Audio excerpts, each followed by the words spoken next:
70.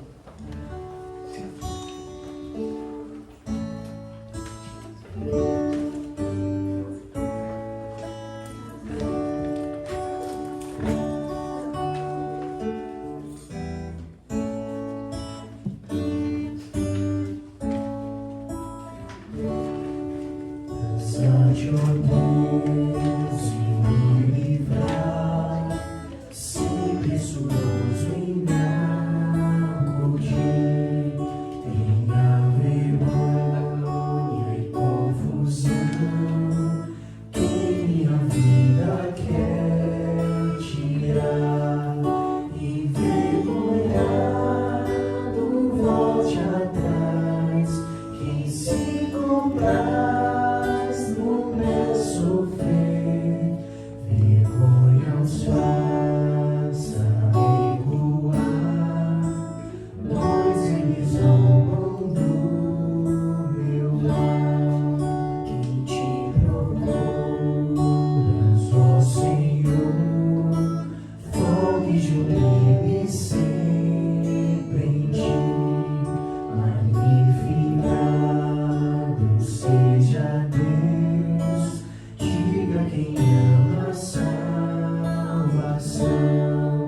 Necessitado e pobre sou, ó Deus, te apresso em me valer. Amparo meu, libertador, não te detenhas, ó Senhor. Necessitado e pobre sou, ó Deus, te apresso em me valer. Amparo meu, libertador, não te detenhas, ó Senhor. Amparo meu, libertador, não te detenhas, ó Senhor.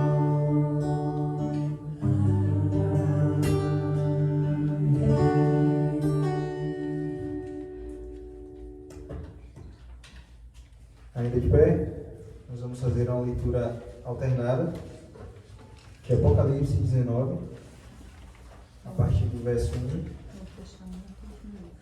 até o versículo 6.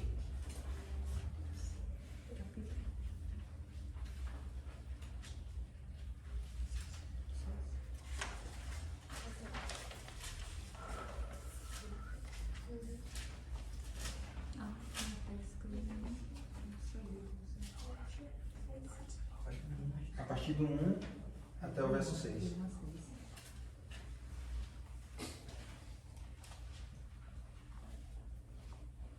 Todos encontraram? Depois dessas coisas, ouvi no céu uma como grande voz de numerosa multidão dizendo: Aleluia! A salvação e a glória e o poder são do nosso Deus. Porquanto verdadeiros e justos são os seus juízos, pois julgou a grande meretriz que corrompia a terra com a sua prostituição, e das mãos dela vingou o sangue dos seus servos. Segunda vez disseram: Aleluia! E a sua fumaça sobe pelos séculos dos séculos. Os 24 anciãos e os 4 seres viventes prostraram-se e adoraram a Deus, que se acha sentado no trono, dizendo: Amém, Aleluia. Saiu uma voz do trono, exclamando: Dai louvores ao nosso Deus, todos os seus servos, os que o temeis, os pequeninos e os grandes. Então ouvi uma como voz de numerosa multidão, como de muitas águas e como de fortes trovões, dizendo: Aleluia, pois reina o Senhor, nosso Deus, o Todo-Poderoso. Amém. Hino 155.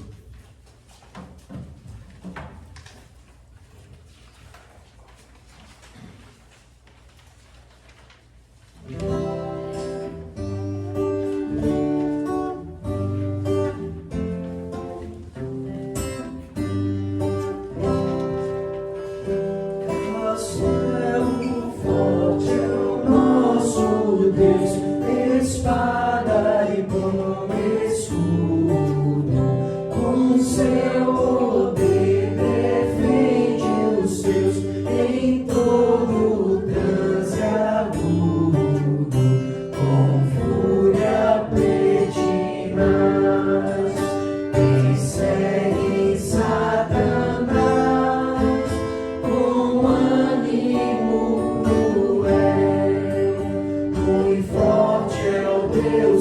fiel, igual não há na terra. A força do homem nada faz, sozinho está perdido. Mas nosso Deus socorro traz em seu Filho escolhido. Sabeis quem é Jesus, o que venceu na cruz, Senhor dos altos céus e Senhor próprio Deus, triunfa na batalha. Se nos quisessem devorar, demônios não mudados, não nos iriam derrotar, nem ver-nos assustados. O príncipe do mal, o seu plano infernal, já condenado está, vestido cairá por uma só palavra de Deus. O Verbo ficará, sabemos com certeza, e nada nos assustará, com Cristo por defesa. Se temos de perder famílias, bens, prazer, se tudo se acabar e a morte enfim chegar, com Ele reinaremos. Senhor, amado Deus e Pai, que estás no céu, nós te adoramos, Senhor, nós te glorificamos, nós te agradecemos, ó Pai, por mais um dia de vida. Te agradecemos, Senhor, por essa chance de estarmos reunidos com os nossos irmãos, em comunhão uns com os outros, em comunhão com o Teu Espírito Santo que habita em nós. Nós te agradecemos, Pai, pela Tua infinita bondade, pela Tua infinita misericórdia que se renova todos os dias nas nossas vidas. Te agradecemos, Senhor, pela graça salvadora que nos foi dada. Te agradecemos, Senhor, pelo perdão dos nossos pecados. Te agradecemos, Senhor, por todas as coisas, Pai, que nos deste. Nós te louvamos, nós te adoramos, te bendizemos e te glorificamos por tudo, no nome de Jesus. Amém.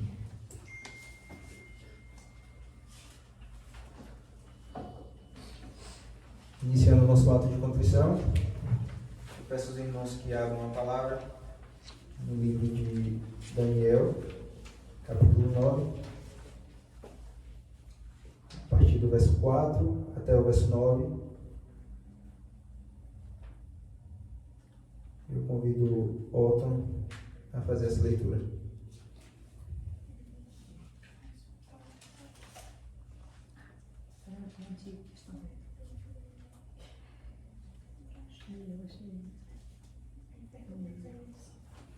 Todos acharam?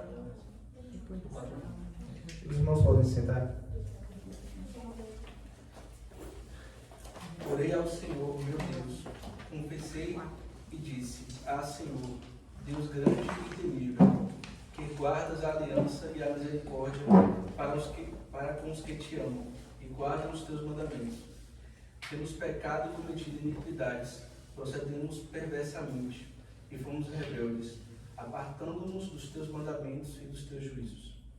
E não demos ouvidos aos teus servos, os profetas, que em teu nome falaram aos nossos reis, nossos príncipes e nossos pais, como também a todo o povo da terra. A ti, ó Israel, pertence a justiça, mas a nós o corar de vergonha. Como hoje se vê aos homens de Judá, os moradores de Jerusalém, todo Israel, quer os de perto, quer os de longe, em todas as terras por onde os tens lançado, por causa das suas transgressões que cometeram contra ti, ó Senhor. A nós pertence o corar de vergonha, aos nossos reis, aos nossos príncipes e aos nossos pais, porque temos pecado contra ti. ao Senhor, nosso Deus. Pertence a misericórdia e o perdão, pois nós nos temos rebelado contra ti. Amém. Acho que Márcio, que nos visita pela primeira vez, né, Márcio? Só para explicar, Márcio, e para relembrar os irmãos que já sabem como funciona o ato de contrição, esse é um momento do nosso culto em que nós lembramos dos nossos pecados, né? Tudo aquilo que a gente cometeu contra esse Deus infinito, justo, santo, e nós pedimos perdão a Ele. Então, esse é um momento de quebrantamento, né? Um momento de você reconhecer a sua natureza, se lembrar da sua natureza pecaminosa, falha, frágil, e pedir perdão a esse Deus que é infinitamente bom e misericordioso, né? E o único capaz de nos limpar, nos sarar, nos restaurar das nossas mazelas, dos nossos erros. Então, nesse momento eu peço que vocês baixem suas cabeças, trazendo à mente tudo aquilo que vocês tenham feito de errado, de contrário à palavra do Senhor. E peçam perdão a Deus. E dentro de alguns instantes, peço para que Otto mesmo faça uma oração de contrição.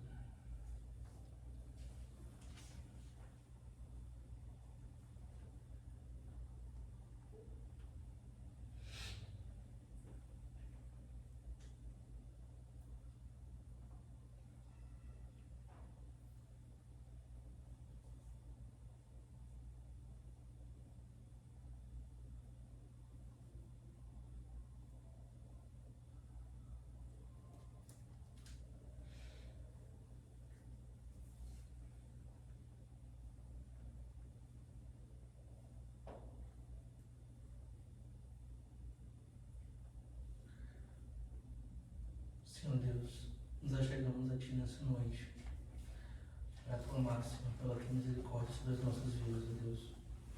Nós entendemos de acordo com a Tua palavra, Senhor, que Tu és um Deus de compaixão, que és um Deus de misericórdia, Senhor. Nós entendemos que temos pecado contra Ti, Senhor, contra o Teu santo nome, ó Deus. Nós entendemos que cada ofensa contra Ti, Senhor, é terrível, ó Deus. Não conseguimos entender, ó Senhor, a magnitude disso por nossa limitação humana, Senhor. Mas a Tua palavra nos diz que cada pecado que cometemos contra Ti é terrível, Deus. Por isso, pela Tua misericórdia, Senhor, nessa noite eu clamo que o Senhor venha perdoar cada pecado que cometemos contra Ti, Senhor, cada falta, Senhor, mínima que seja, Deus.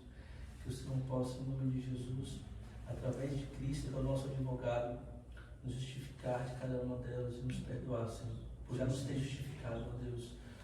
Nós clamamos, ó Deus, que nos ajude a ser aperfeiçoados pelo Teu Evangelho, Senhor, para nos santificarmos a cada dia mais, Senhor, e a cada dia estar mais distantes do pecado, Deus. Eu clamo a Ti, Senhor, que continue, Senhor, trabalhando em nossas vidas e nos purificando, e que sempre, Senhor, nos perdoe as nossas faltas contra Ti, Senhor, as mínimas que sejam, ó Deus, e que nos conduzem a arrependimento todos os dias, Senhor, continuamente, para a glória e para o louvor do Teu nome, Senhor. Eu te peço em nome de Jesus. Amém. Todos em uma só voz, a declaração de perdão está no boletim.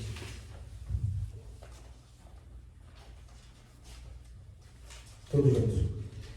E não há salvação em nenhum outro, porque debaixo do céu não existe nenhum outro nome dado entre os homens, pelo qual importa que sejamos salvos. Amém.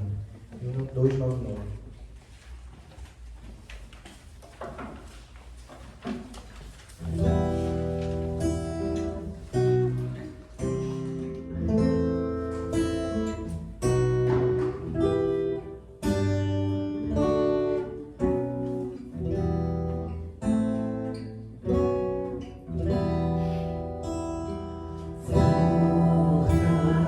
Fortalece a tua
Ainda de pé. Eu peço aos irmãos que abram no Evangelho de Mateus, capítulo 6.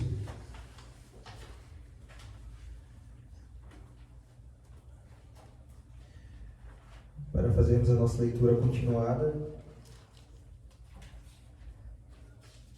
Para aqueles que também não sabem o que é a leitura continuada, a gente tem lido desde o primeiro capítulo de Mateus a cada culto, e a intenção é ler até o final do Novo Testamento. Então todo culto a gente lê um capítulo ou metade de um capítulo, a depender do tamanho, mas na consciência, né? Porque sabemos que toda palavra ela é útil para o ensino. Então o objetivo é ler todo o Novo Testamento um dia, talvez consigamos ler toda a palavra, né? Junto com os irmãos. Mateus 6. 6 ou 16? 6. Mateus 6. 6. Eu vou ler os versículos ímpares, pares, não, ímpares. Ah, verdade. Eu vou ler os pares e os irmãos os ímpares. Sim, do 16 ao 30. Todos encontraram? Capítulo 6, 16 ao 34. Ah, e o que tu entendeu? Entendi. Eu vou te achar. Vamos lá.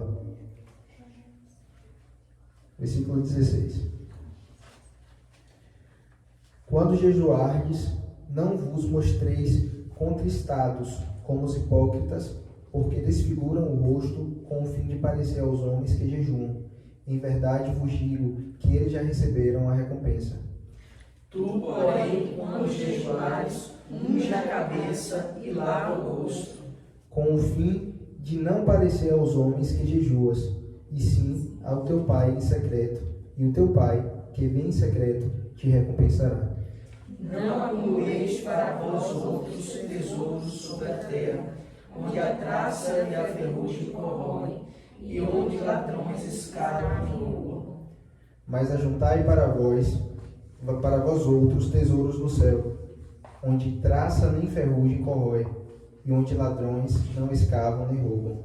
Porque onde está o teu tesouro, aí estará também o teu coração.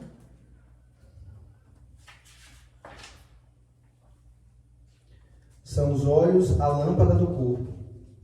Se os teus olhos forem bons, todo o teu corpo será luminoso. Se, porém, os teus olhos forem maus, todo o teu corpo estará em trevas. Portanto, caso a luz que em ti há sejam trevas, que grandes trevas serão. Ninguém pode servir a dois senhores, porque ou há de aborrecer-se de um e amar ao outro, ou devotará a um e desprezará ao outro. Não podeis servir a Deus e às riquezas. Por Por isso vos digo, não andeis ansiosos pela vossa vida, quanto ao que haveis de comer ou beber, nem pelo vosso corpo, quanto ao que haveis de vestir.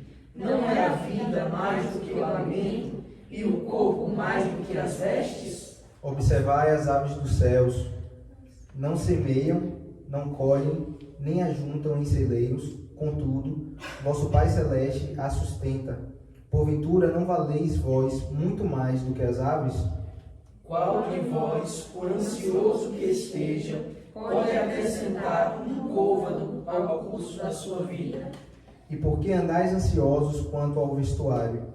Considerai como crescem os lírios do campo. Eles não trabalham nem fiam. Eu, contudo, vos afirmo que nem Salomão, em toda a sua glória, se vestiu como qualquer deles. Ora, se Deus veste assim a erva do campo, que hoje existe e amanhã é lançada no forno, quanto mais a vós outros, homens de pequena fé. Portanto, não vos inquieteis dizendo, que comeremos, que beberemos, ou com que nos vestiremos. Porque os gentios é que procuram todas essas coisas, pois vosso Pai Celeste sabe que necessitais de todas elas. Buscai, pois, em primeiro lugar o seu reino e a sua justiça, e todas estas coisas vos serão acrescentadas. Todos juntos? Portanto, não vos inquieteis com o dia de amanhã, pois o amanhã trará os seus cuidados, basta ao dia o seu próprio mal. Amém. Cântico grande ao Senhor.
Que nos ajuda contra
Todos podem sentar? Convido o Mário a trazer a mensagem dessa noite.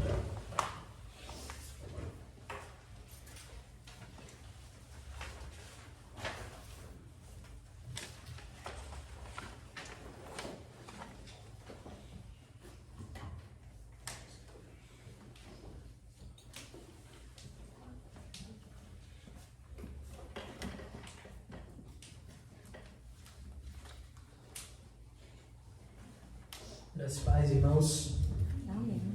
quero convidá-los para abrirmos no Evangelho de João, o último trecho do capítulo 4 do Evangelho de João, que vai dos versículos 43 a 54.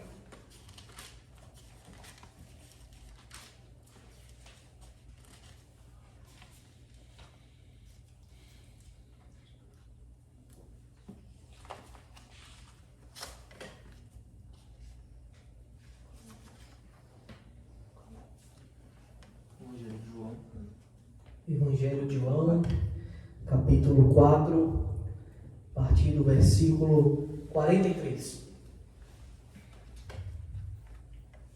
Hoje encerramos, com a graça de Deus, o capítulo 4, João, capítulo importantíssimo, com textos tão conhecidos da Escritura. Os irmãos encontraram? Amém. Diz assim a palavra do nosso Deus: passados 2 dias, partiu dali para a Galileia, porque o mesmo Jesus testemunhou que um profeta não tem honras na sua própria terra. Assim, quando chegou a Galileia, os galileus o receberam, porque viram todas as coisas que ele fizera em Jerusalém por ocasião da festa, a qual eles também tinham comparecido. Dirigiu-se de novo a Caná da Galileia, onde da água fizera vinho. Ora, havia um oficial do rei, cujo filho estava doente em Cafarnaum. Tendo ouvido dizer que Jesus viera da Judeia para a Galileia, foi ter com ele e lhe rogou que descesse para curar seu filho, que estava à morte. Então Jesus lhe disse: se porventura não virdes sinais e prodígios, de modo nenhum crereis. Rogou-lhe o oficial: Senhor, desce antes que meu filho morra. Vai, disse-lhe Jesus, teu filho vive. O homem creu na palavra de Jesus e partiu. Já ele descia quando seus servos lhe vieram ao encontro, anunciando-lhe que o seu filho vivia. Então indagou deles a que hora o seu filho se sentira melhor. Informaram: ontem, à hora 7ª, a febre o deixou. Com isso, reconheceu o pai ser aquela precisamente a hora em que Jesus lhe dissera: teu filho vive, e creu ele e toda a sua casa. Foi este o segundo sinal que fez Jesus depois de vir da Judeia para a Galileia. Oremos. Nosso Deus, nosso Pai, Senhor nosso, Rei do Universo, soberano, Senhor que tem nas mãos a chave da vida e da morte, Senhor que é o Criador, que chama a existência as coisas que não via e pelo poder da palavra criou tudo. Senhor que exalta, que abaixa, que enriquece, que empobrece, que dá vida e que atira. Ti, ó Pai, estamos aqui reunidos em Teu nome para Te louvar, para Te bendizer, para declarar a todos quantos perguntem a razão da nossa fé, que há um só Senhor, há um só Deus, pelo qual importa que nos reunamos para prestar culto, para louvar com cânticos, com salmos, com hinos, para adorar a um só verdadeiro Deus, o Senhor Todo-Poderoso. Por isso, Pai, estamos diante de Ti, sedentos pela Tua palavra, querendo conhecer os Teus desígnios, querendo conhecer, Pai, das Tuas virtudes, da Tua obra, querendo conhecer a Ti, o único e verdadeiro Deus. Por isso eu te peço, Senhor, ajuda-nos. Abre os nossos olhos, abre o nosso entendimento, para que possamos, Pai, te conhecer, para que possamos provar do Senhor, para que todos nós vejamos que o Senhor é bom e que a sua misericórdia dura para sempre. Por isso, Pai, estamos aqui humildes diante de Ti, te pedindo, ajuda-nos a entender a Tua palavra, ajuda-nos, Pai, a entender os Teus desígnios, ajuda-nos, Pai, a entender os mistérios que o Senhor decidiu revelar na Escritura para nós também. Assim que oramos com toda diligência e humildade, confiados que o Senhor nos ajuda, confiados que o Senhor ouve as nossas orações. Por isso que te oramos. Te agradecemos desde já por tudo. Em nome de Jesus. Amém. Amém. Meus queridos, chegamos finalmente ao final do capítulo 4. Capítulo esse com tantos textos importantes, como o diálogo de Cristo com a mulher samaritana. Nós vimos Cristo transformando um povo, Cristo renovando a vida e a esperança daqueles que estavam separados, estavam distantes, que estavam sem esperança.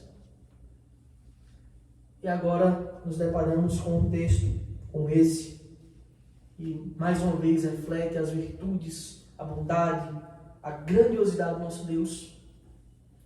Vamos nos atentar a cada um desses detalhes para que possamos conhecer de fato a obra do nosso Senhor Jesus Cristo, proclamá-la, pois nós cremos nesse Deus, um Deus que fez e que decidiu anunciar grandes prodígios, grandes sinais, para que todos vejam e reconheçam que Ele é Deus. Eu gostaria de começar, entretanto, nessa noite, falando um pouco de um cristão que se tornou famoso na história. Teve a história fixada nos livros, na história da igreja protestante. Ficou conhecido como o blasfemador africano. Blasfemador africano, John Newton. Talvez algum dos irmãos já tenham ouvido falar sobre John Newton. E a história de John Newton traz grandes reflexões para a nossa vida.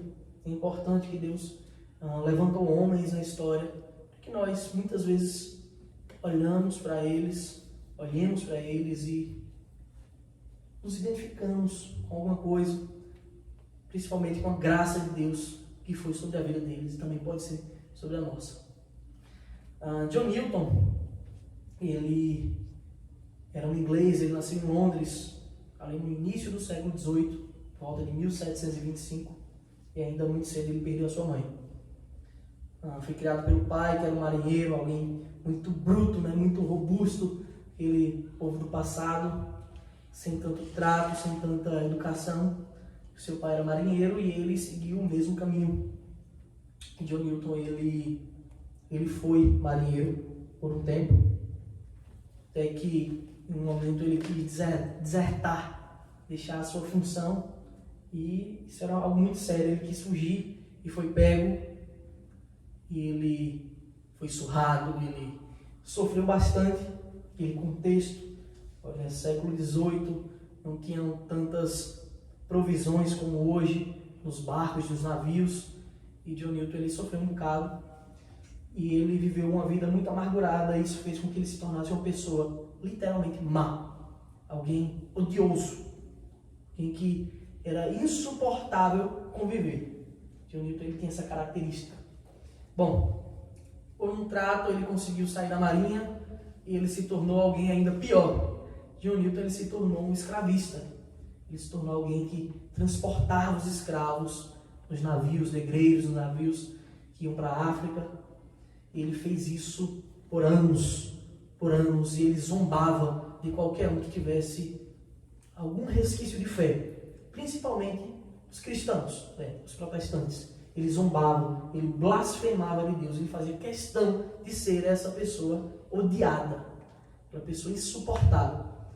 John Newton ele viveu assim por alguns anos da sua vida, até que ele teve uma experiência com um livro, lendo um livro cristão, e ainda ele se perguntou alguma vez, será que isso pode ser verdade? A existência desse Deus? Mas ele decidiu obscurecer o seu coração e continuar nessa jornada terrível, implacável, dessa busca por riqueza e por vender pessoas, coisa totalmente abominável, terrível. E John Newton, ele fez isso por anos, até que em um dia, como muitas pessoas, como acontece com muita gente, algumas circunstâncias que nos levam a clamar, nos levam a pensar. E felizmente aconteceu uma tempestade muito grande, felizmente na verdade aconteceu uma tempestade muito grande em alto mar, e o barco começou a ser danificado e estava afundando.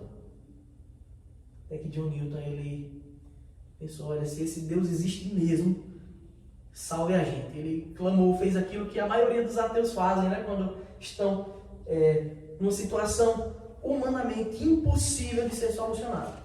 John Newton clamou, e pela graça de Deus, pela misericórdia de Deus, de fato, as tempestades deram uma acalmada por alguns dias, e eles conseguiram chegar já nas últimas, na costa. E John Newton, ele disse, ali começa a transformação no coração dele, ele começa a se arrepender, mas ainda assim ele continuou como escravista por 6 anos. Ele relata mais na frente que se ele soubesse que aquilo que ele estava fazendo era errado, ele certamente teria deixado antes, mas ele ainda continuou assim por um tempo. Ele não se tocou, não se conscientizou da gravidade do que ele fazia. Até que, em determinado momento da sua vida, ele conhece algumas pessoas, como William Wilberforce, um dos maiores abolicionistas da história, as pessoas que lutavam contra a escravidão, e ele passou a ser um grande abolicionista. Ele viu o seu erro, ele passou a ser um dos maiores abolicionistas da história. E ele, que já tinha sido salvo, inclusive, por escravos, ele agora passa a ser um homem piedoso. Ele tem uma vida muito modificada verdadeiramente. E ele passa por um processo de conversão real, de santificação. E John Newton, ele se torna, pois, um pastor, abolicionista, luta contra a escravidão. E ele é um dos escritores, ele é o escritor do hino mais conhecido da história da igreja, que é o Amazing Grace, Maravilhosa Graça. E certamente a gente já ouviu em algum filme, em algum ambiente que tenha música estrangeira, mas música incrível. Maravilhosa Graça. Ele foi alguém que experimentou dessa graça. Eu me lembrei da história de John Newton, porque tem algumas semelhanças, não tantas, mas algumas semelhanças com esse texto. Gostaria de começar com os irmãos. O texto, a partir do versículo 43, diz assim: passados 2 dias, partiu dali para a Galileia. Mas que 2 dias? Aonde? Nós vimos que os samaritanos imploraram para que Cristo ficasse ali com eles por 2 dias, e Cristo ficou ensinando aquele povo. E eles foram, de fato, convertidos. Nós vimos isso no sermão da semana passada, que os samaritanos, eles creram na palavra de Cristo, creram verdadeiramente, e eles disseram, agora não é pelo que tu dizes, eles falam à mulher samaritana, mas porque nós mesmos estamos ouvindo e vendo que Ele é o Salvador do mundo. E Cristo ficou ali 2 dias, e passados esses 2 dias, ele segue o seu caminho, que ele estava fazendo da Judeia para a Galileia, passando por Samaria, como nós vimos. E o versículo 44 diz: porque o mesmo Jesus testemunhou que um profeta não tem honras na sua própria terra. Interessante esse texto. Ele diz que ele vai para a Galileia, ele volta para a sua terra. É a explicação que ele dá, porque o mesmo Jesus testemunhou que um profeta ele não tem honras na sua própria terra. E nós vemos que muitas vezes a familiaridade, esse é o primeiro ponto essa noite, a familiaridade com as coisas santas, a familiaridade com as coisas de Deus, com o sagrado, aquilo que nós julgamos ser coisas da igreja, o sagrado né, separar das coisas do mundo, né, o trabalho, as coisas seculares. Não que o trabalho não seja bênção de Deus, mas as coisas relacionadas ao culto.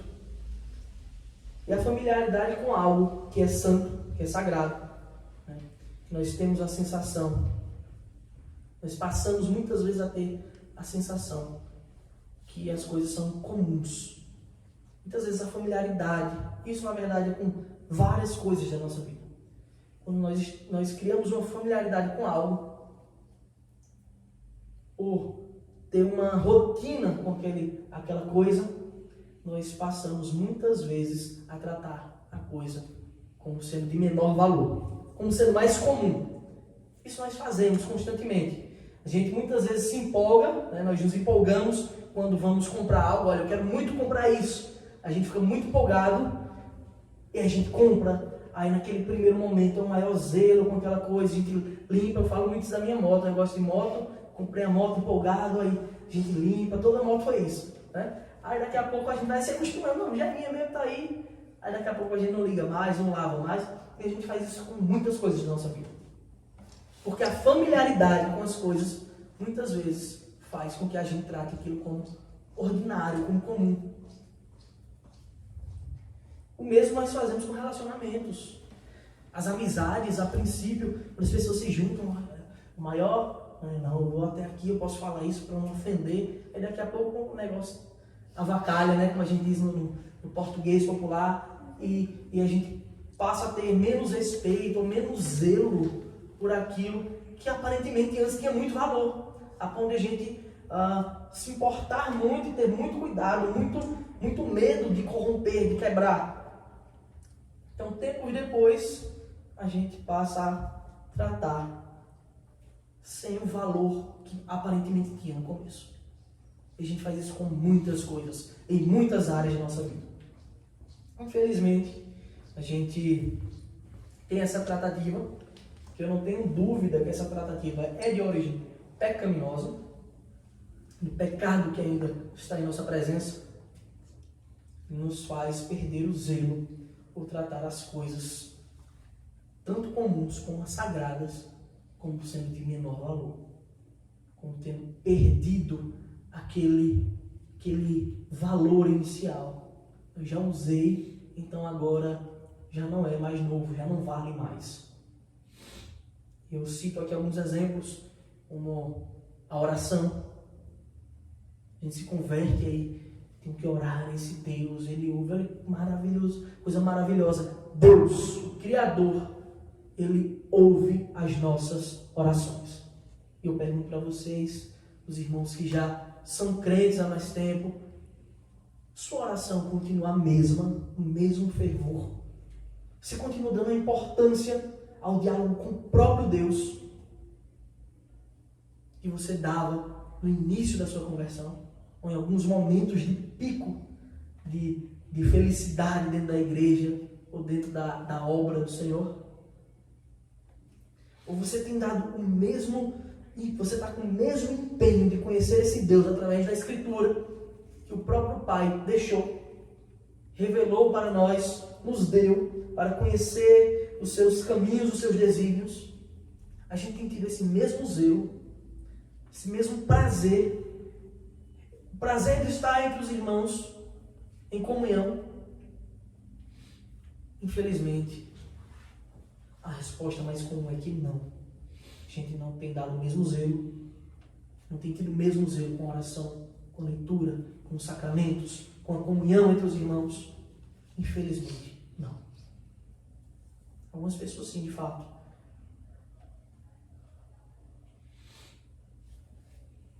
Isso acontece em várias coisas da nossa vida. E a familiaridade com as coisas faz com que a gente ache que elas perderam valor.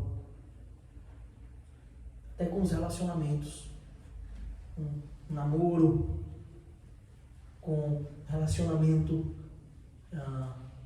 de casal mesmo, cônjuges. No começo todo mundo é o zelo, é falando de um jeito, aí com o tempo vai se conhecendo, e daqui a pouco a pessoa acaba conhecendo os defeitos da pessoa e aí ela não liga mais, acha que o outro tem que aturar os defeitos, nós muitas vezes perdemos o zelo pelas coisas, pelas bênçãos que Deus tem dado, de qualquer natureza em nossas vidas. Disso surge um ditado, esse ditado de Cristo fala no versículo 44, porque o mesmo Jesus testemunhou que um profeta não tem honras na sua própria terra. Ele disse que um profeta não tem honras na sua própria terra. Por quê? Porque as pessoas o conheciam, sabiam quem ele era, viam ele constantemente. Em outras palavras, tem um ditado brasileiro para isso. Um ditado muito comum aqui, que é santo de casa não faz milagre. É assim, a gente já conhece ele. Então, por que eu tenho que ter esse zelo todo pelo ensino dele? Ele está sempre aqui conosco. A qualquer momento eu vou lá e falo com ele. Infelizmente, nós fazemos isso também. Não só aquele povo fazia, mas nós fazemos isso quando negligenciamos os meios de graça que Deus nos tem dado. Nós não podemos negligenciar essas coisas, as coisas sagradas, a familiaridade que nós temos com a leitura da palavra, com a comunhão, com a oração. Essa familiaridade, ela não pode ser um motivo para acharmos que tudo isso tem perdido valor, tem perdido sentido. Pelo contrário, quando de fato estamos familiarizados com as coisas de Deus, é que nós devemos amar mais ainda esse Deus, conhecer mais, nos esforçar por conhecer. Então, Jesus está indo para Galileia, ele é galileu, todos o conheciam. Gostaria até de convidar os irmãos a abrirem Mateus, o Evangelho de Mateus, capítulo 13. Evangelho de Mateus, capítulo 13.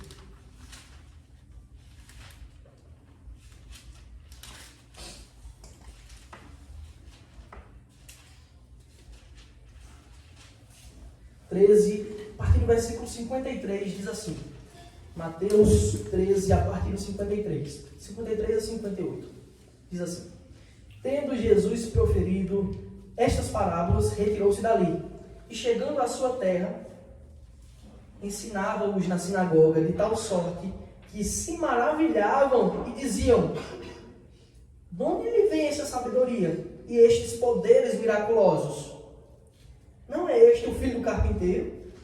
Não se chama sua mãe Maria e seus irmãos Tiago, José, Simão e Judas?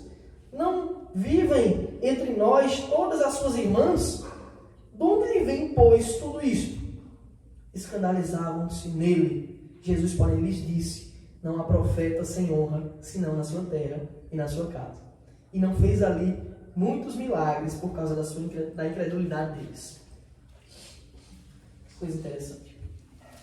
Então, eles passaram a diminuir o ensino de Cristo. Os milagres, coisas que ninguém faz, só ele, pela familiaridade que tinham com ele, com sua família.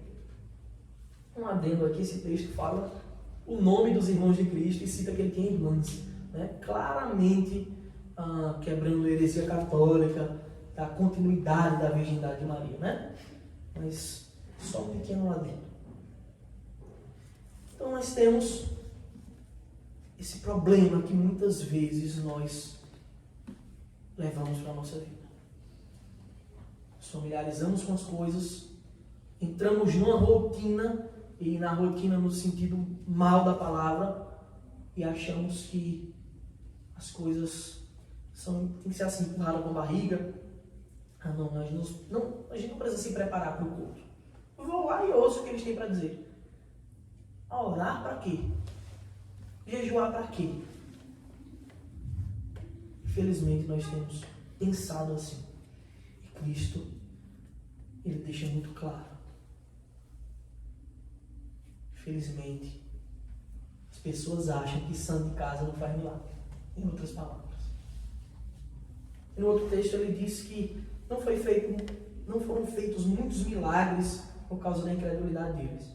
É importante deixar claro que o texto aqui não fala de que o milagre de Cristo, o poder de Cristo está condicionado à fé.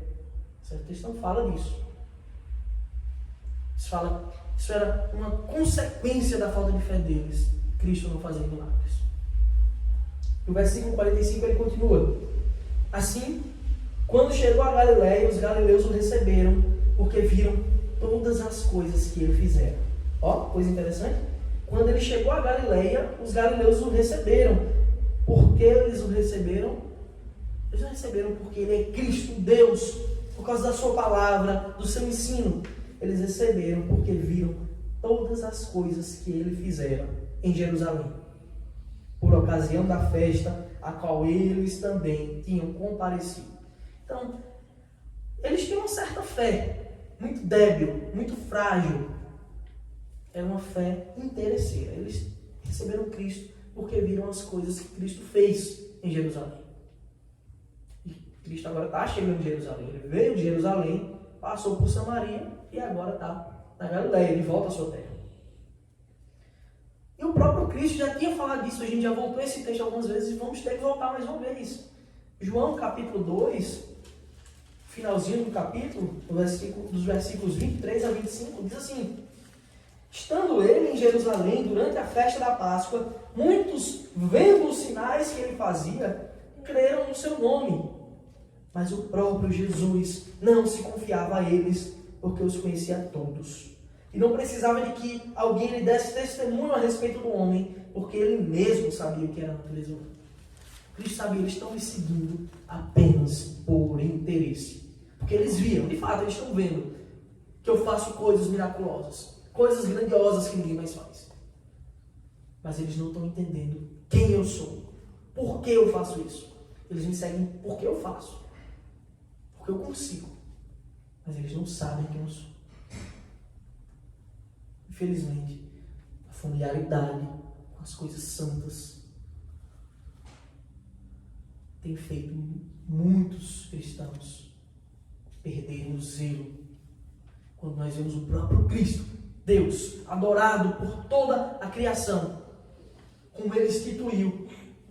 Ele mesmo não perde o zelo, pelo contrário, quando Ele vai a Jerusalém, Ele purifica o templo, desce o chicote em quem estava vendendo, e Ele mesmo declara: o zelo da minha casa me consumirá.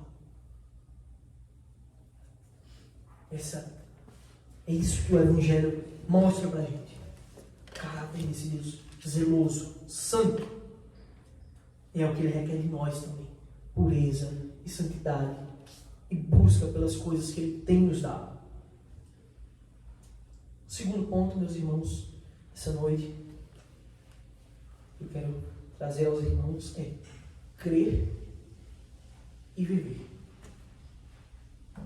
A vida é uma consequência da verdadeira crença, da verdadeira fé. Crer e viver. Nesse ínterim de que Cristo está na Galileia, de volta à sua terra, onde Ele tinha feito o primeiro milagre, transformar água em vinho, em um casamento. Agora é dito, versículo 46, dirigiu-se de novo a Caná da Galileia, onde da água fizera vinho. Ora, havia um oficial do rei cujo filho estava doente em Cafarnaum.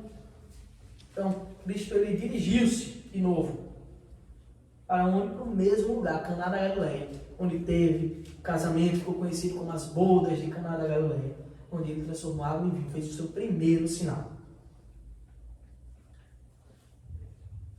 E João, ao descrever essa cena, o evangelista, ele relembra, ele faz questão de relembrar. É interessante, porque João ele descreve apenas 7 sinais. O evangelho inteiro de João, ele cita que Cristo fez muitos milagres, de forma que não caberiam nos livros se ele fosse descrever todos. Mas ele descreve apenas 7 sinais. E ele deixa bem claro que os 7 sinais, aquilo que foi escrito, é para que nós creiamos nele. E crendo, nós tenhamos vida em seu nome. Cristo, e João agora relembra, ele faz questão de dizer, olha, ele voltou para Caná da Galileia, o mesmo lugar onde ele transformou água em vinho. E o seu segundo sinal, que João vai descrever, ele vai descrever em Caná da Galileia, de novo. 2 dos sinais descritos por Cristo, feitos por Cristo, são descritos por João no mesmo lugar, os 2 primeiros. É dito que, ora, havia um oficial do rei cujo filho estava doente em Cafarnaum. Havia um oficial do rei. Então, nós já temos aqui alguns elementos nessa descrição. Um oficial do rei significa que ele tinha um certo cargo no reinado. Ele tinha um certo cargo. E o rei era Herodes Antipas, Herodes. O filho daquele Herodes que tinha mandado matar todos os recém-nascidos, ou seja, que não queria perder o trono para Cristo. Ele era o filho daquele Herodes que tinha mandado matar todas as crianças de Cristo, com sua família foge para o Egito. Todos conhecem a história que os reis magos foram procurando o rei. Ele tenta enganar os magos. Olha, quando encontrar esse rei, venha me dizer que eu quero ir adorá-lo. Mas a sua intenção era matar a Cristo. E aqui agora quem reina é o seu filho, Herodes Antipas. Era um rei mau. Era um rei que era inimigo de João Batista. Inimigo do próprio Cristo. E João Batista já havia denunciado ele porque ele tinha casado com sua cunhada. Ele casou com a esposa do irmão. E esse mesmo Herodes é quem manda matar João Batista. Quem manda decapitá-lo, trazer a sua cabeça na bandeja. E esse homem ele vai procurar Cristo. E ele vai procurar Cristo porque ele estava com uma fraqueza. Ele tinha um cargo, mas esse cargo não podia solucionar o seu problema. Ele estava com um filho doente. Um filho doente. E esse homem de Cafarnaum vai procurar Cristo. O versículo 47 diz: tendo ouvido dizer que Jesus viera da Judeia para a Galileia, foi ter com ele e lhe rogou que descesse para curar seu filho que estava à morte. Então, olha, ele ouviu dizer. Os passos de Cristo agora, ele já era notório, já eram passos notórios. Por onde Cristo ia, a notícia se espalhava. Por aquilo que ele tinha feito, por aquilo que ele tinha realizado dentro do povo. E onde ele andava agora, a notícia corria. Ó, Cristo está indo para não sei aonde. Cristo está ali. E é dito que ele foi ter com ele. Aquele oficial de Herodes foi ter com Cristo, que aparentemente era um inimigo do rei. Era alguém que apresentava um problema com o rei. O reverendo Hernandes Dias Lopes, muito conhecido, da igreja presbiteriana, ele descreve a atitude, né, daquele oficial em 4 passos. Em 4 passos. E o primeiro passo que aquele oficial teve foi de humildade. Ele teve que reconhecer que ele era incapaz de solucionar o problema dele e buscar a Cristo. A fama de Cristo corria e alguém certamente disse: olha, Jesus faz milagres. Curou muita gente. Se alguém pode ajudar agora é ele. Se alguém pode ajudar ele. E é dito que ele rogou. E ele lhe rogou que descesse para curar seu filho que estava à morte. A condição daquele filho era à beira da morte. E aquele oficial de Herodes, humildemente, ele olha para Cristo e diz: por favor, me ajuda. E é uma situação complicada, né? Porque a lógica natural é que os pais vão primeiro que os filhos. Quão grande é a dor de um pai que perde um filho? Quão imensa é essa dor de um pai que perde um filho? E aquele pai, ele agora estava disposto a qualquer coisa para que seu filho fosse curado. Mesmo que essa coisa fosse se indispor com o próprio rei, o seu chefe. E ele agora vai buscar Cristo. E muitas coisas são notórias nessa circunstância. Que o dinheiro que ele tinha, a posição que ele tinha, o prestígio, o cargo, nada disso era suficiente para mudar a situação do seu filho. Seu filho estava à beira da morte. Nada disso era suficiente para mudar aquela situação. Muitas vezes nós somos provados por Deus, para que fique claro, para que fique muito claro a nossa circunstância, a nossa situação e a de Deus. A diferença, o abismo que existe. A gente pode se perguntar, então, por que somos tão vaidosos? Por que a gente tem tanto ego? Por que tanta jactância? Tanta vontade de se sobressair? Se a gente não pode fazer nada. Nós lemos o texto de Mateus, a leitura alternada, que a gente não pode acrescentar um côvado sequer. A gente não pode mudar a cor do nosso cabelo, aumentar a nossa altura, os dias da nossa vida, a gente não tem poder para nada. Por que tanta vaidade? Senão que o ensinamento bíblico é que nós devemos ser humildes e confiar nesse Deus. Porque se Ele veste os lírios do campo, quanto mais a nós que Ele decide tratar como filhos.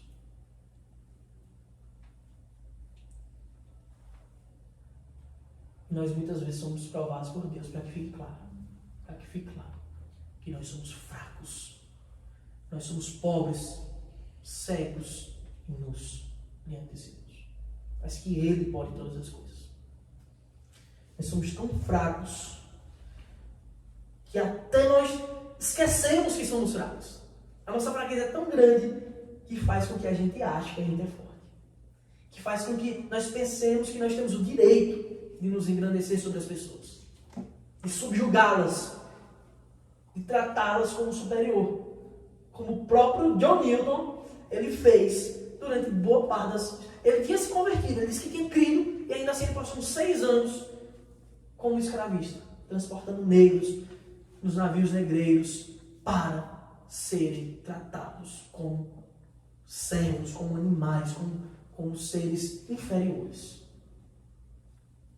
A nossa fraqueza é tão grande que a gente nem consegue perceber que a gente se engrandece sobre as pessoas quando a gente não tem direito algum para fazer isso.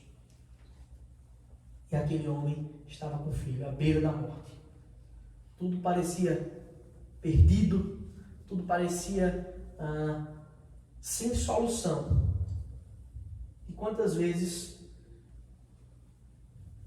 nós apenas nos lembramos de Deus, apenas pensamos em Deus quando as coisas já parecem perdidas.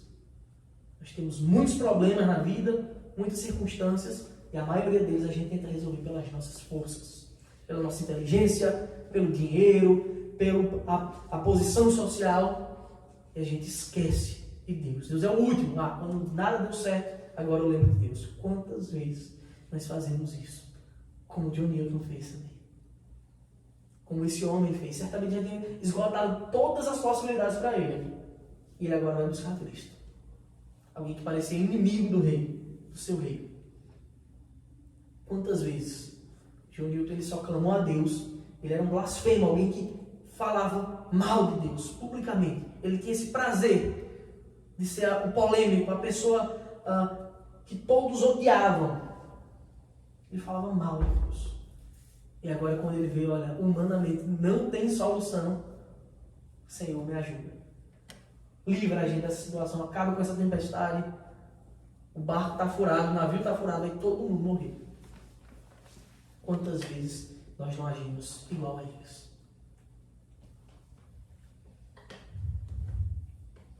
Mas nós temos que entender que Cristo, que o nosso Deus, que o Senhor tem que ser o primeiro em tudo. Seja nos momentos de alegria, seja nos momentos de tristeza. É interessante como 2 dos sinais são descritos em Cana da Galileia. E o primeiro é que eles transformam água em vinho, para que haja manutenção da alegria naquela festa. Aquela festa continue tendo alegria por vários dias. E o segundo milagre de Cristo é salvação na vida de uma pessoa que estava à beira da morte. Para que haja interrupção na tristeza e agora de fato haja vida. Cristo ele tem que ser o primeiro em qualquer circunstância da nossa vida, seja nos momentos de alegria, de gratidão ou de dor. Porque só Ele pode solucionar todas as coisas. Porque para Ele não há nada impossível. Isso fica muito claro. Ele é oficial, ele tinha uma fé frágil, uma fé débil ainda. Ele não tinha o discernimento, o conhecimento correto sobre as coisas. Observem que ele achava que Cristo tinha que estar lá com seu filho, tinha que estar presente. Ele disse, versículo 47, ele rogou que descesse para curar seu filho. Como se Cristo tivesse que estar lá com ele. Era uma fé ainda frágil, mas era uma fé. Ele tinha uma esperança em Cristo, que Cristo podia fazer isso. Porque ele já tinha feito muitas vezes. O relato de que Cristo tinha feito prodígios, sinais e milagres já corria. E mais uma vez somos ensinados um texto tão simples, mas tão grandioso como esse, que o nosso Deus, ele é soberano. Que quem está preso às amarras do tempo, do espaço, somos nós. Quem está preso a uma vida limitada pela fraqueza, somos nós. Mas o nosso Deus, ele é soberano. Nada pode colocá-lo em uma caixa. Ele pode todas as coisas. O versículo 48 diz assim: Então Jesus lhe disse: Se porventura não virdes sinais e prodígios, de modo nenhum crereis. Olha que interessante.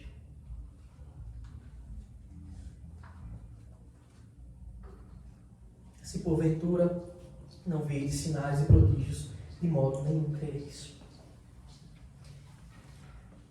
E Cristo está falando aqui no plural, certo? Cristo ele não está conversando apenas com aquele homem, está conversando com as pessoas de Caná da Galileia. Ele está falando a todos. O que ele está dizendo infelizmente, vocês acham que santo de casa não faz milagre. Vocês acham que o profeta ele não tem honras na sua terra. Porque vocês já se familiarizaram comigo, com minha família.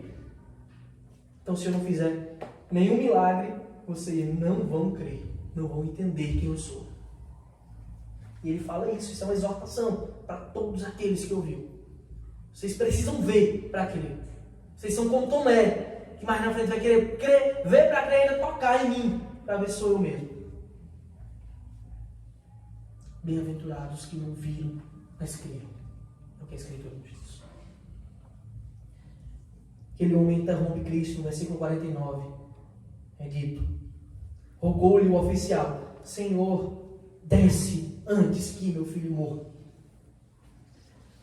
Senhor, desce antes que meu filho morra. Mais uma vez ele pede para Cristo descer. E o segundo passo daquele homem foi coragem de se encontrar com Cristo e fazer tal pedido a alguém que parecia um menino: desce para minha casa. Ele morava em Cafarnaum, que fica claro que é uma distância de aproximadamente 30 quilômetros. Não havia carros, motos, aviões.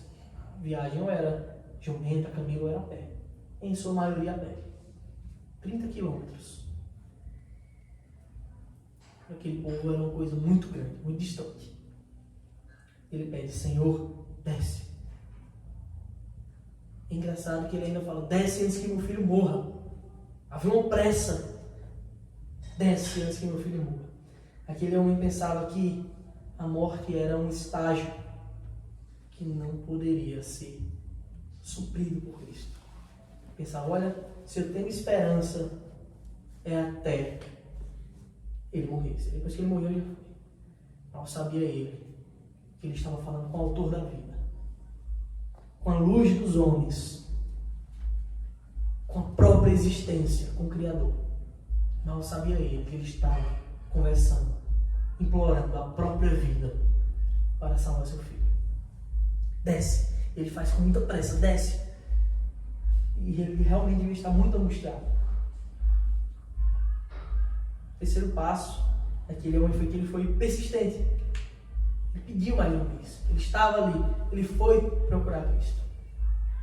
Isso é uma coisa interessante, uma coisa boa. Que nós devemos ser persistentes na luta contra o pecado. Nas orações nós devemos perseverar. Essa é para ser uma virtude do cristão. Persistência. Nós não devemos nos abater e desistir nas primeiras tentativas, senão que nós devemos ser persistentes. Perseverar na leitura, na oração. Versículo 50 é dito: vai, a resposta de Cristo é muito direta, ele não faz perguntas, ele não questiona, ele não diz muita coisa para aquele homem, ele só diz: vai, disse-lhe Jesus, teu filho vive. Vai, teu filho vive. Não houve um teatro, Cristo ele não fez um sensacionalismo, como muitos gostam de fazer por aí nas igrejas. Não ficou soprando o microfone, fazendo nada disso. Ele simplesmente disse: vai, teu filho vive. Bem simples. Vai, que o teu filho vive. E o resultado disso, que nós lemos no versículo 50, na parte B, é que o homem creu na palavra de Jesus e partiu. Ele creu e partiu. Ele simplesmente foi. Esse é o quarto passo. Ele creu na palavra de Cristo. Ele creu. Ele viu o Senhor. E Deus moveu verdadeira fé no coração dele. Para que mesmo sem evidências, para que mesmo sem nada palpável, ele simplesmente saiu dali reconfortado, porque ele creu que o que Cristo tinha dito era verdade. Vai, que teu filho vive.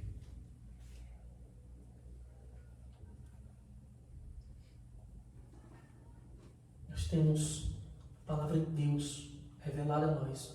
Somos constantemente exortados por ela mesma para crer. Não é pedido para a gente fazer nada, nenhum esforço. E você tem que fazer isso aqui primeiro como pré-requisito, fazer aquilo outro. O que é dito para nós é que a gente precisa crer. Tão somente crer nesse Deus, nesse Senhor. Senhor tão bom. E ele creu e foi. Agora a gente vê a fé de fato se desabrochando no coração daquele homem. Aquele homem que tinha uma fé apenas débil de ouvir falar que Cristo fazia sinais. Ele agora estava crendo na palavra, na ordem de Cristo. Vai, que ele vive. Assim como no passado, Deus olhou para Abraão e disse: olha, vai, sai daqui, vai para uma terra que eu vou te mandar. E Abraão foi. Aquele homem agora confiantemente também foi. Versículos 51 a 53 é dito: já ele descia quando os seus servos lhe vieram ao encontro, anunciando-lhe que o seu filho vivia. Olha que coisa maravilhosa. Ele descia, ele não precisou nem chegar em casa ainda. Deus ainda foi muito bom com ele quanto à ansiedade de ver seu filho. E os seus servos vinham ao seu encontro. Versículo 52 diz: então indagou deles a que hora o seu filho se sentira melhor. Informaram: ontem, à hora 7ª, a febre o deixou. A gente não tem como saber se ele esperou o dia amanhecer para ir, ou se ele foi no mesmo dia, mas por ser muito longe, ele teve que parar para descansar, para acampar, ou dormir em uma estalagem. A gente não sabe. A gente sabe que na hora 7ª, aproximadamente 1 da tarde, a febre tinha deixado seu filho. A doença tinha sumido. Ontem, na hora 7ª, a febre deixou. E o versículo 53 diz, deixa muito claro: com isso reconheceu o pai ser aquela precisamente a hora em que Jesus lhe dissera: teu filho vive. Teu filho vive. E agora Deus trouxe uma evidência para aquele homem, que agora estava apto a testemunhar das bondades de Cristo. Nós fomos chamados para testemunhar de Cristo, para testemunhar que Ele é bom, que Ele é misericordioso, que Ele faz milagres, e Ele faz milagres como Ele fez na história. Está muito claro, nós devemos crer nisso. E agora aquele homem estava apto a testemunhar. quando ele pergunta àqueles homens, ele não pergunta duvidando, mas ele pergunta como os bereanos faziam para ver se batia com a Escritura. Ele pergunta: que horas? E agora aquele homem estava totalmente inundado pela verdade de Deus. Ele não só tinha crido que Jesus podia fazer, como ele foi experimentar de Cristo, foi provar de Cristo, como ele ouviu a sua palavra e creu na sua palavra, como agora ele foi alvo, sua família, de um milagre. Ele foi alvo de um milagre. E agora sua fé estava totalmente fortalecida, na crença sólida, robusta, que é a palavra de Deus. Não em fantasias, em falácias, mas na verdadeira fé, na verdadeira crença do Evangelho. E muito mais que aquele milagre, foi um grande milagre que mostra quem Cristo é. Que Ele é Deus, que Ele tem verdadeira vida em si mesmo, Ele tem vida em si mesmo. Mas muito mais que isso, Ele fez um milagre em toda aquela família. No versículo 53, dito: teu filho vive, e creu ele e toda a sua casa. Creu ele e toda a sua casa. Isso nós podemos ver assim como o Evangelho, como o Evangelho é. Como crer verdadeiramente a palavra de Cristo é essencial. Conhecer quem Ele é essencial para a verdadeira salvação. Creu ele e toda a sua casa. Mais do que uma vida foi salva da morte, a morte física, aquela família inteira foi salva da verdadeira morte. Da verdadeira morte que assusta, que é a morte eterna, a condenação eterna. Eles foram salvos porque creram. E Cristo curou aqueles que nem eram dentro do povo judeu. Aquele homem que era aparentemente um centurião de um rei inimigo, agora estava apto para propagar o Evangelho, assim como a mulher samaritana estava a ouvir a palavra de Cristo. Nós vemos a grandiosidade de Deus. Tudo começou apenas com um passo de fé. Ele foi provar Cristo. Assim como Newton também, ele creu, ele foi provar de Cristo quando ele confiou, mesmo que no desespero, que Cristo podia salvar aquele barco. Deu um primeiro passo. Aquele homem também fez. E sua fé foi progredindo, assim como a de John Newton, a ponto dele escrever Amazing Grace, que diz assim: graça maravilhosa, como é doce o som que salvou um miserável como eu. Eu estava perdido, mas agora fui encontrado. Era cego, mas agora vejo. Foi a graça que ensinou meu coração a temer. E a graça aliviou os meus medos. Quão preciosa foi esta graça. O momento em que acreditei pela primeira vez. Quando estivermos lá, há 10.000 anos, brilhantes como o sol, não teremos menos dias para cantar louvores a Deus do que quando nós começamos. Graça maravilhosa, como é doce o som, que salvou um miserável como eu. Eu estava perdido, mas agora fui encontrado. Eu era cego, mas agora vejo. No versículo 54, Cristo, João encerra dizendo: foi este o segundo sinal que Jesus fez depois de vir na Judéia para a Galileia. E o que nós podemos fazer hoje é apenas provar de Cristo, provar desse Deus e ver que Ele é bom. Amém. Capítulo 4.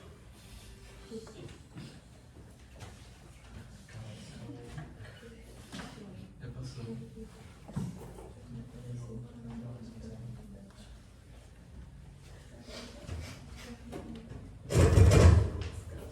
Vamos ficar todos em pé?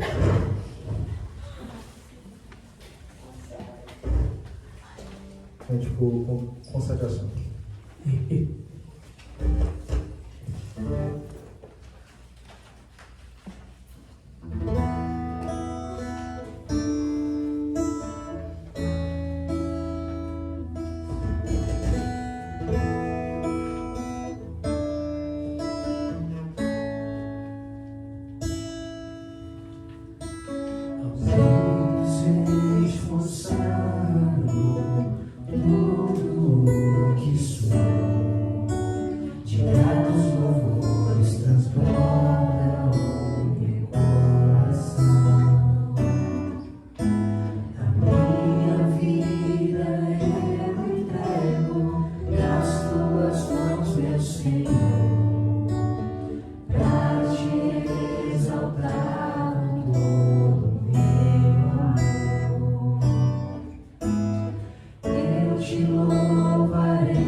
o poder ao Rei Jesus.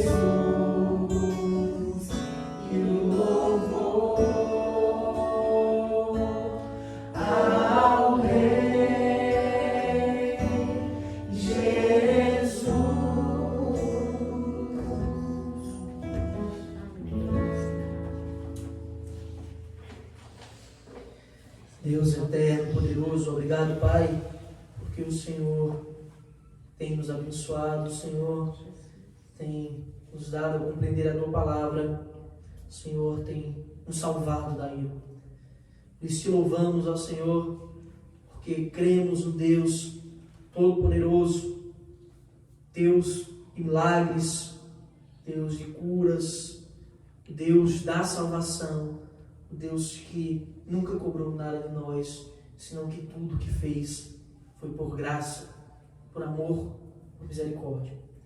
Obrigado, Senhor, por tudo, pois não somos merecedores de tão grande amor, mas o Senhor decidiu nos amar. Nós te amamos, Senhor, porque o Senhor nos amou primeiro. Nós te louvamos porque o Senhor nos deu verdadeira vida e vida em teu nome. Obrigado, Senhor, por tudo. Acompanha-nos, Pai, aos nossos lares, nos dá um resto de noite abençoado na tua presença. É assim que te louvamos, te agradecemos e bendizemos o teu nome, ó Senhor, em nome de Jesus. Amém. Amém. Todos podem se cumprimentar?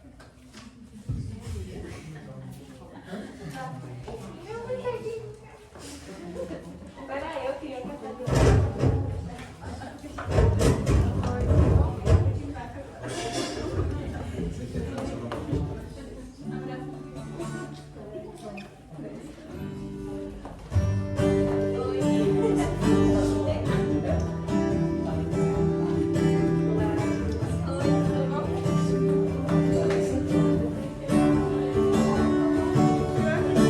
Celebrai com júbilo, Senhor, todos moradores da terra. Servi ao Senhor com alegria e apresentai-vos a Ele com cântico. Sabei que o Senhor é bom e eterna é a sua bondade e a sua fidelidade de geração a geração. Aleluia, glória, aleluia, aleluia, glória, aleluia, aleluia, glória, aleluia, aleluia, glória, aleluia, aleluia, glória, aleluia, aleluia, glória, aleluia, aleluia, glória, aleluia. Os que confiam no Senhor são como os montes de Sião, que não se abalam, mas permanecem para sempre. Serve chocolate quente.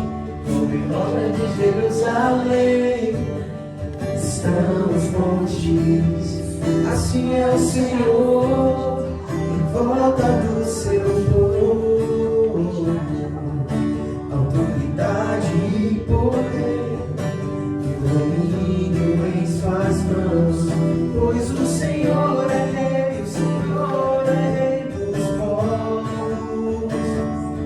Cale-se diante dele a terra, ao grito deles ergam as mãos, pois o Senhor é Deus, o Senhor é Rei dos povos. Não dá, sem Jesus não dá, não dá, sem Jesus não dá para viver, não dá, sem Jesus não dá para ser feliz, sem Jesus não dá, sem Jesus não dá, sem Jesus não dá para viver, não dá, sem Jesus não dá para ser feliz.